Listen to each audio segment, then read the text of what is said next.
Okay. So I'm testing this out. Uh, got this new mic. I don't know how to pronounce it. Fifine, Fifine. K688 maybe 78. I don't know. It was cheap. It was like $30, and it's a USB mic.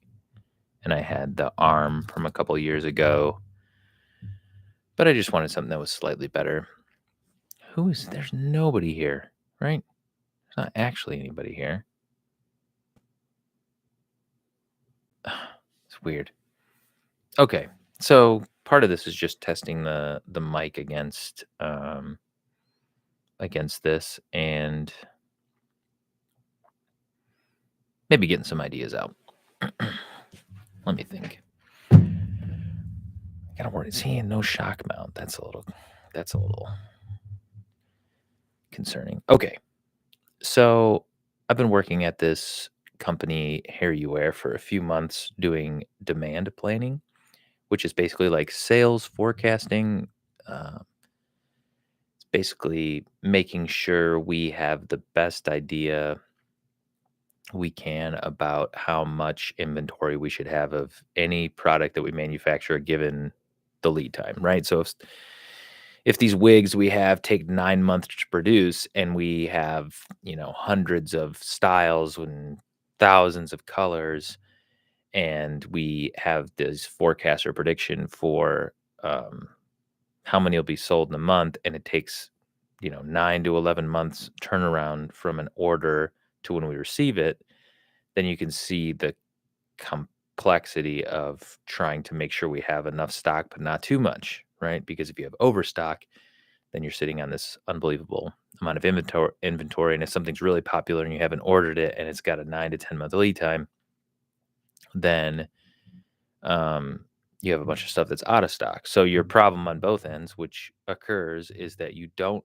have enough stuff of the stuff people want, and you have too much stuff of the stuff people don't want. And so that's kind of what demand planning is. So I am tired, apparently. So I'm working on a bunch of that stuff. But in the meantime, I've also been kind of learning more about the business. And the business is very complex. I think it's what I like. Hard to tell what I like the most about it. Part of it is the complexity is really astounding.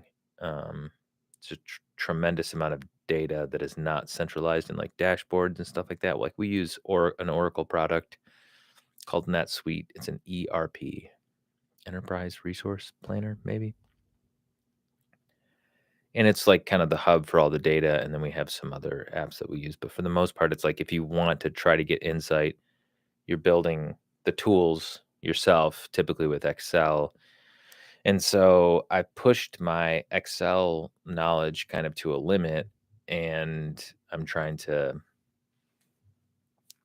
learn more. And I'm teaching myself Power Pivot and Power Query to. Am I boring myself? I think I'm just tired. Anyways, so it's very interesting. It's very complex. I don't have a very strong opinion about wigs, right? Either way. And so it's almost like disinterested observer.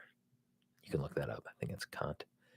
Um, but there's a lot of interesting parts to it. And so I met with the CFO today virtually, just to ask her what her vision was, what her strategy was, what she would expect from me in terms of like how I present information that would be useful for business decisions, and just strategic questions, vision, stuff like that. Like I'm trying to get in line. I realize, okay, you have this limited amount of work life, and if you're going to be part of an organization that has this vision that you can get behind, like putting your weight into it, to make an impact, like you have some level of autonomy in the projects that you're working on, that you're responsible for, and that which you provide, um, if it's going to make an impact, that can be really um, helpful psychologically. and economically for the business. So, and I'm learning a lot about myself along the way. Like I'm pretty good at Excel, which means I'm pretty good at logic, but I make very fast passes at things, fast, grand passes. And along the way, I may miss step. I overlook details. So a lot of times I miss stuff in the cleaning phase of data, and so there's errors that are not immediately obvious. So the best thing I can do is slow down. When I start digging in, I find them, but ultimately the thing that I can make very fast passes,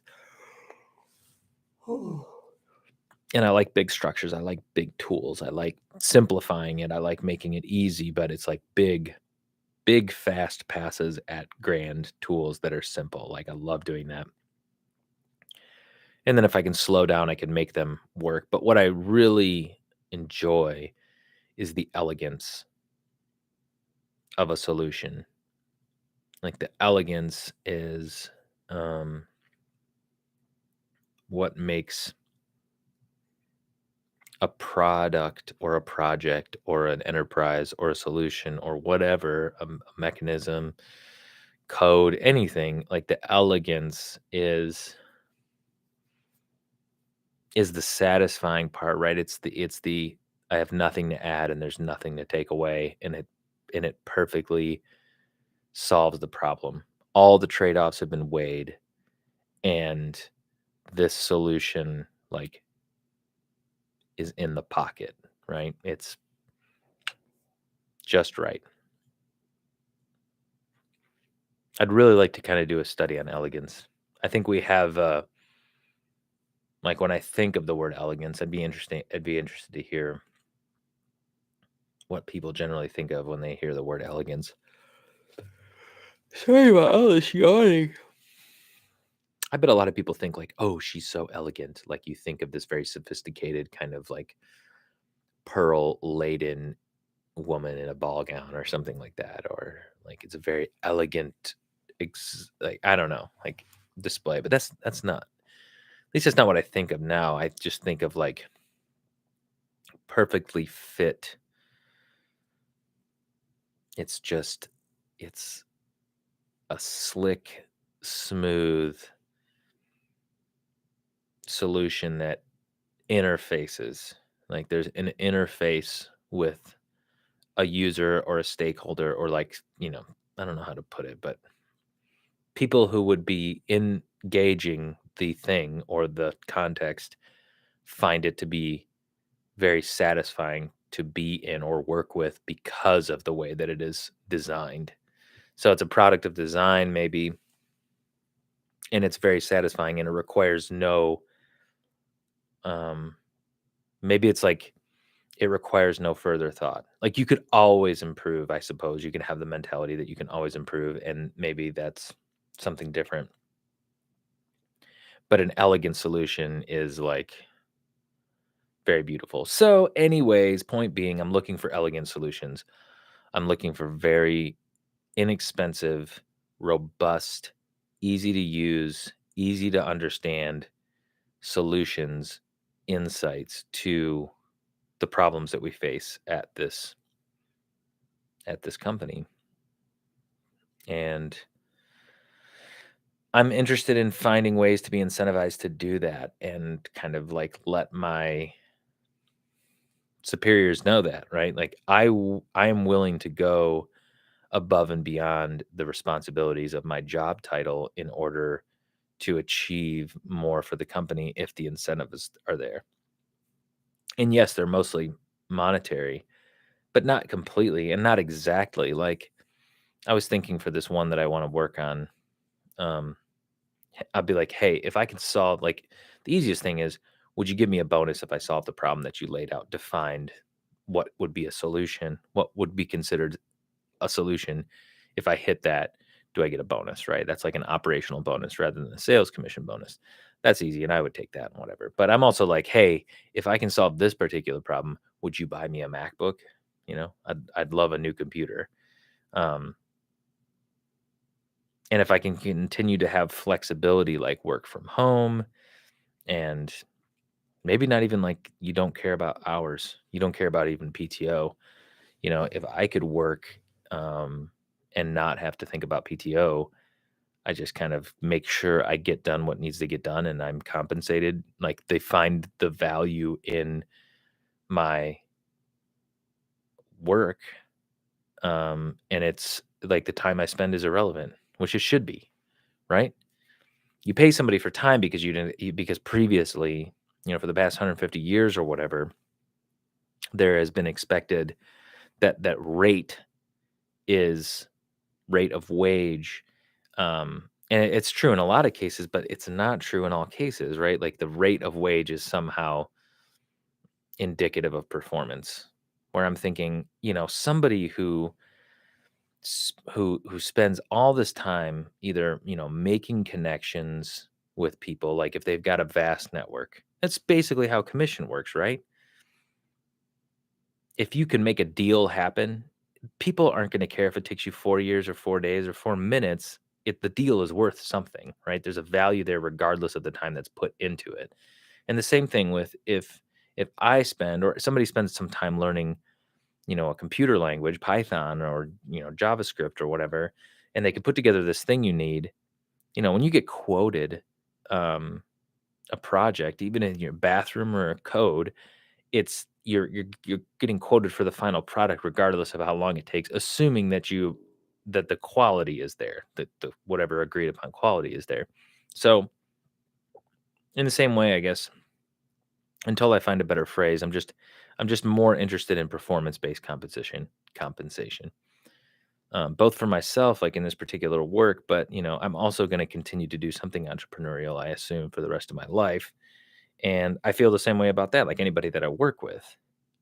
It's the way I want to work. I assume it's the way that a lot of people want to work. It's like if you can put up, I am happy to give you if we can agree upon a thing, like it matters not to me how you get there time wise, assuming like the ethics are there, but yeah, I think the hourly thing is just like paying people for their time alone is pretty dumb. It's pretty stupid.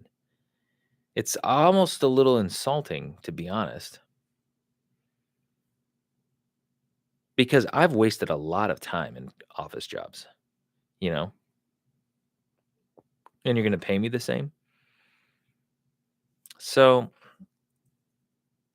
and to be engaged in your own work, I know we can talk about like capitalist Marxist being employed, being a wage slave, all that stuff. It's like, well, at some point you have to realize that like there are constantly trade-offs in any system, and you're kind of confined to some degree to a system because of the lottery of your birth, right? Now, sure, if you want to put your shoulder to the wheel and drive the forces of revolution, by all means, I suppose. Like there are prices to pay, but I think kind of deterministically about that. It's maybe I do take Marx's view of history, that it is, it's kind of deterministic. At some point, it's just when the working classes had too much, then there's chaos. But I don't think we're anything anywhere near that. And what's the alternative, right? Communism, even communism as it exists in the various states that proclaim it, North Korea, China, Cuba, or some socialist systems, or like ones that have no order. I don't know. But you're always going to be constrained by this system. But in any case, there's going to be a time of your life that you are employing your vocational energy towards something.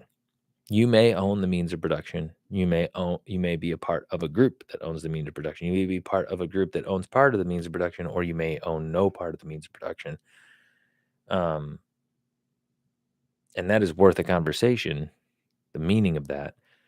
But there's still, to go back to the disinterested observer thing, there still is this value of putting yourself in there. And whether or not you're being exploited, that's a little bit up to you, right? Because it's like I would then continue to push it and to where you get to something like the absurdist or the existentialist, Camus, like at some point, even if you're not being exploited by the capitalist class, you're being exploited by the very fact that being alive requires forced labor, one way or another because of existence. So one must imagine Sisyphus happy. I don't know. So I'm not there. What I'm there is like I find a beauty in the elegance. I find a fun in the and um there's enough time and flexibility for me to kind of just like leisurely do it. Today I went up to Kansas City in the Crossroads at Marcel Coffee because we're working on a coffee project there, and I spent, you know, quite a bit of time on that and not on work. Um, but my day started with something that I had done um, that turned days worth of work into minutes, literally. In fact, my email was, "What is the time savings estimate?" And the response back just said days. So yeah, like I mess around a little bit and I have this flexibility, but what I'm trying to, this is not I mean, who am I talking to? No one. I'm not publishing this. But the point is, uh, I am interested in time savings. I'm interested in people. I love the idea of peaceful commerce and free association. I mean, I guess that's somewhat libertarian, but I also think opportunity for those who are lower in class, as station, I guess you would say, is super important too. So, but I don't have control over all that, right? I don't have as much, there's only that which is before me, and I can't be overwhelmed by a sense of helplessness. Um, you just have to be properly whelmed with a sense of helplessness, like, which is to say, you don't have delusions of grandeur, megalomania, or, you know, like you're not blind to injustice or inequality, um, tragedies, and things like that. But you're not so overwhelmed that you're paralyzed, is my thought, right? Those are kind of like your poles in the in what's trying to stretch your mind in that way. So if you can be, I kind of take the, you were faithful in the little things, you'll be faithful in the more faithful in the greater things.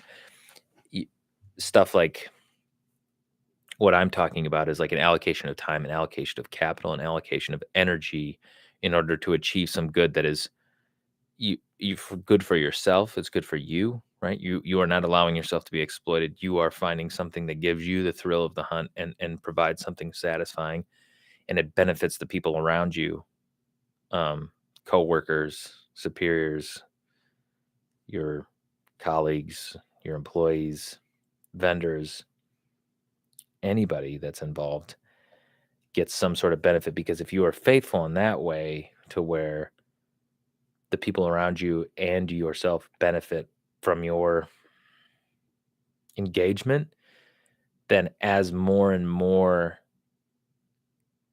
responsibility or opportunities come your way, you will treat those the same way. That's my hope, right? I feel somewhat jaded, cynical, skeptical, pessimistic at times about the whole enterprise of life. Life is a business that does not cover its costs, Schopenhauer. Um, but with all of that in mind, I still kind of hang tough with this faith of like, of pouring good into what you can. Wise as serpents, but innocent as doves. Um, so that's the gist. That's the idea. So I'm coming up on 20 minutes. I think that's all I want to say.